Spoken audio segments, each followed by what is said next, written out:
Zulm.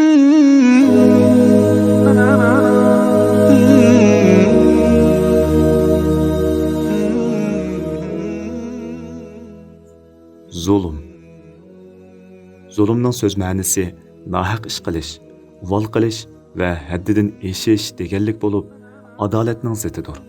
Islom atalg'usida birovning haqqini dafsanda qilish, uni bo'zaq qilish, ziyonga uchratish, haqqini yeb olish, uningga yomonlik qilish va buningga aloqador nurg'unlagan qilmishlarning hammasini o'z ichiga oladi.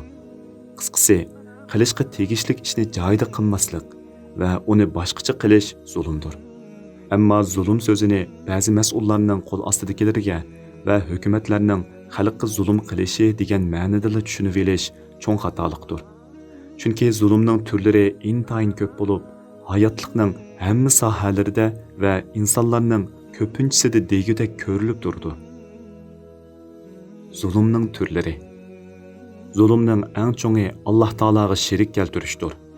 Chunki maxluqotni Alloh taolaga tang qilib olish eng cho'ng nohaqchilik va Alloh taolaning haqqiga qilingan qabih qilmishdir.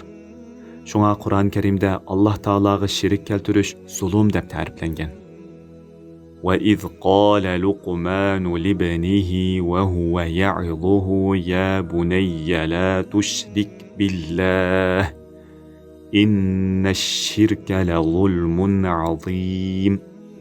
Ya'ni o'z vaqtida Luqman o'g'liga nasihat qilib, "Ey o'g'lim, Allohga shirik keltirmagin. Chunki shirik keltirish haqiqatan cho'ng zulm, ya'ni og'ir gunohdir" degan edi. Zulmning turlari. Buningdan boshqa insonning ziyonli ishlarni qilib, o'ziga o'zi uvol qilishi, ota-onalarning bolalarini tarbiyalash ishlarida o'zlarining majburiyatlarini ado qilmasligi, bolalarning ota-onasini qaqshitishi, qo'shnilarga azor berish va ularning haqqini ado qilmaslik, kishilarning bir-biriga yo'lsizlik qilishi, tuqqandorchilikni davomlashtirmaslik, yordamga muhtoj tuqqanlarni tashlab etish, muallimlarning o'quvchilarni yaxshi o'qitmay, ularning umrini zoyi qilib etishi, yoki ularning imtihonda ko'chirib topshirishiga ko'z yumishi, yoki o'quvchilar orasida adolatli ish ko'rmasligi, ba'zi kishilarning hayvonlarga ko'tarolmaydigan og'ir yuklarni ortishi, ularni yaxshi boqmay, och yoki suvsiz qo'yishi, urib qiynishi, ba'zi kishilarning tarozida kam tortib berishi qatorli qilmishlarning hammasi zulm qilganlikdir.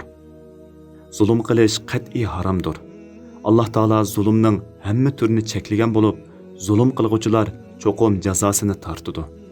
Alloh taolo Qur'on Karimda butun insoniyatga qaratib, وَمَنْ يَظْلِمْ مِنْكُمْ نُذِقْهُ عَذَابًا كَبِيرًا.